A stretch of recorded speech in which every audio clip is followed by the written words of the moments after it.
Hi guys, welcome back to my channel. So in today's video, I want to talk about how I balanced having a full-time 9 to 5 while I was also a full-time graduate student. So for a little bit of context about me, I did my master's in biomedical engineering at the University of Toronto, and I also had a job at the same time.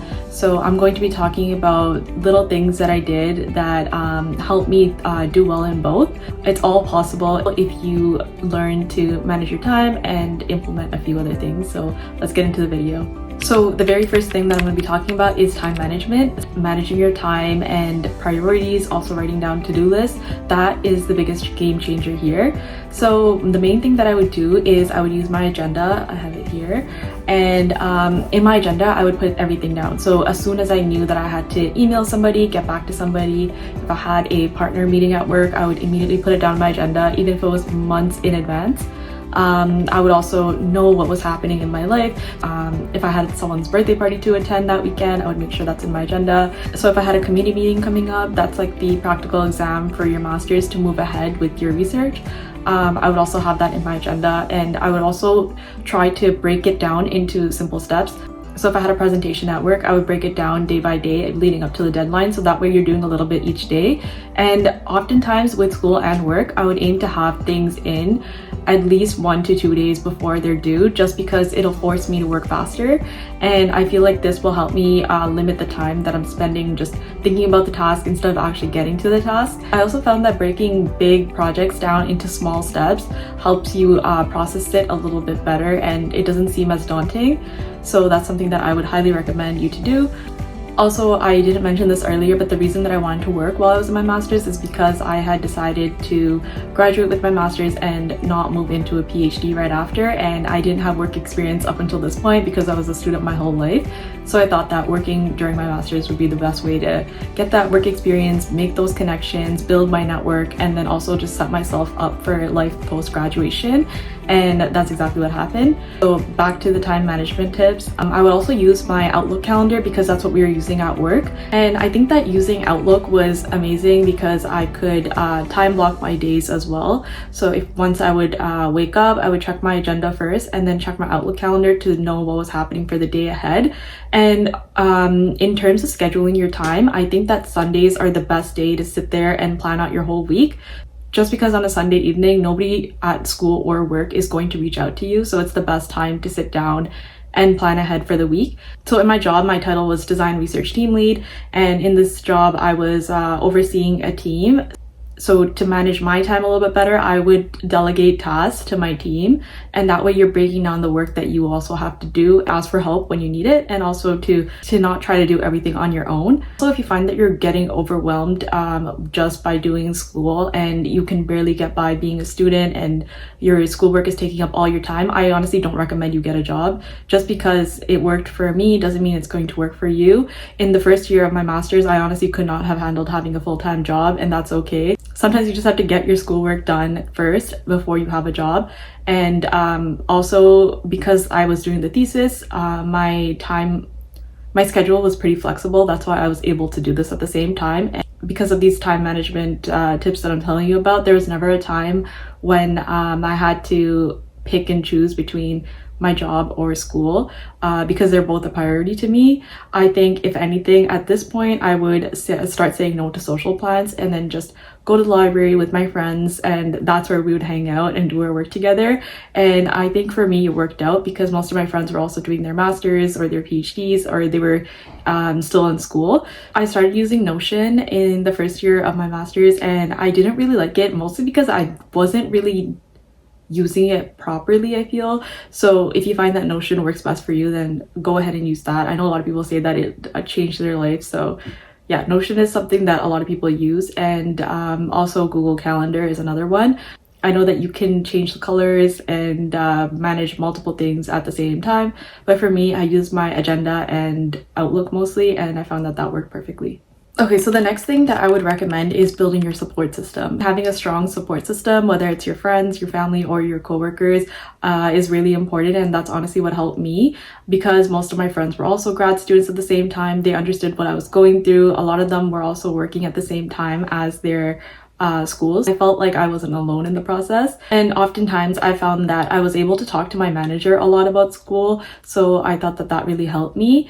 I also had a really good thesis supervisor. I also found that asking my manager at work what she was expecting from me, what a deliverable was supposed to look like, if I needed feedback on something, I was never afraid to ask for help. So I found that that was really helpful, and I also had a really great team at work. I was able to delegate tasks to them, and I just knew that they would get it done, and it wouldn't take me too long to look it over before I had to send it off to the partner.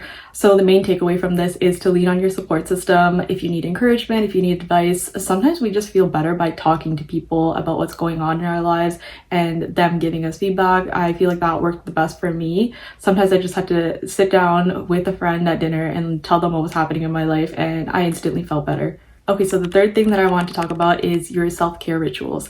I would recommend doing these things just to keep your energy levels up. I found that in the past when I would just be a student and just study all day, especially during the pandemic, I found that when I was just a student and I didn't really have anything else happening, I would feel really down. So I would recommend adding more things into your routine. This is when I started journaling every morning, and writing down 3 things that you're grateful for every morning will drastically change your mindset. And it was more of a mental thing for me, writing down like, 1, I am grateful for the home that I live in. I am grateful for the friends and family that I have. I am grateful for being accepted into this master's program that I worked so many years to get into. I think that those are just examples of things that you can be grateful for, and just writing that down and thinking about that first thing in the morning versus thinking about, I have this assignment due, I have this midterm coming up, I have to submit this discussion post. I think that those things will just overwhelm you immediately. This will help you prevent burnout, so make sure that you have your self-care practices and mindfulness in check. It doesn't have to be journaling for everybody. I was experimenting with different self-care rituals throughout my academic journey. At one point, I was trying to get up and work out first thing in the morning, and this was great, but it's not something that I could keep up with every single morning. Morning journaling and just staying off my phone for the first hour were the most helpful things for me. But another thing would be that make sure that you still keep up with your hobbies. So one thing for me was I really enjoy painting, so I would set aside some time every few weeks or so to just paint and get off my phone, get off my laptop, snooze all of my notifications. Getting off my phone for the most part also helped me feel less overwhelmed, because we see all these notifications coming in, and that's when we start to get overwhelmed. I think my main tip, especially if you're a full-time student, is to schedule your self-care time, whether it be going for a walk at the end of the day or just making yourself a coffee, meeting up with a friend. Do something for yourself every single day, and you'll start to feel a lot better. You'll feel a lot more motivated. This is where most of your new ideas will come from. Always find and make times for your hobbies and things that make you happier, or things that really connect you to your purpose. Now that we talked about self-care, I want to talk about the power of protecting your time. So this is when you have to say no and kind of set boundaries with all your priorities going on, whether it be at school, at work, or in your social life. There were so many times for me where an extra project or an extra task came up at work that was completely optional for me, but I just felt like I had to take it and I feel like I can't ever say no to somebody, so it was just something that I felt like I had to do, but the other person was not expecting me to say yes. And this is something that took me a very long time to learn. Once you master the art of saying no to things that you know you can't handle, just take a look back at your plan for the week and really ask yourself, is this something I can do? A. B, is this something that I can do well with the time that I have? And C, by accepting this extra responsibility, am I stretching myself too thin? Especially with being a full-time student, I don't think you ever stop being a student. Even on a Saturday or Sunday, you're still a student. Even if you're not working a Saturday or Sunday, you're working a 9 to 5, only the weekdays are for work. I think when you're a student, it's different. You're 24/7 thinking about your schoolwork. There's always more that can be done. Just make sure that you're saying no if you realize that your workload is becoming very overwhelming and you can't take on one extra thing. Also, I think that saying no to social obligations, this became easier as I got older, to be honest with you. I feel like this concept of FOMO, fear of missing out, is a huge issue, especially in your 20s. You want to go out with your friends, you want to make sure that you're not missing out on these fun experiences that everyone's having. But at the end of the day, if you realize that you took on working and being a full-time student, your free time is kind of limited. So you want to say no where you think that you can use that time to get ahead with your work. Here's where I would say find the balance between what you know you can handle and what you can't. So the main goal here is to protect your time. You want to make sure that any spare time that you have, you're using it wisely. And especially when you're working full-time and you are a full-time student, your spare time becomes valuable, so spend it wisely. So the last thing that I want to cover is adaptability. So you want to make sure that you're flexible with your schedule.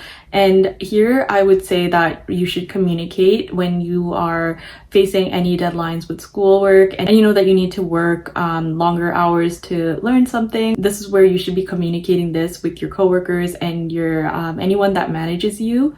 And here I got really lucky. I had a really understanding manager at work. She always knew what was happening with my school life. So the one thing that I would recommend doing here is if I know that I have an exam or an important deadline with school coming up, I would immediately send over an email to my manager letting her know, hey, like I have this, I have XYZ happening on these dates. We just booked it. I just want to let you know, just so that they know that if you do need to be away for a bit, or if that's a week where you're going to be busier with school. This is where being flexible with your schedule is key, because both work and school become busy at the same time. The best thing that you can do is look back on your calendar, look back at your agenda, and plan in advance. This is where planning ahead actually helps you out. So if you know that both your school and work are busy at the same time, because you planned in advance, you'll know what's happening and you'll be able to break down your work into smaller chunks so that you're able to do both well. Obviously, that being said, sometimes everything just doesn't go according to plan. Sometimes your draft submission for your thesis or something at school ends up not working out and you might have to start over. Or if, say, something doesn't get approved at work and you have to spend another week working on it, I think just be kind to yourself, understand that these things happen.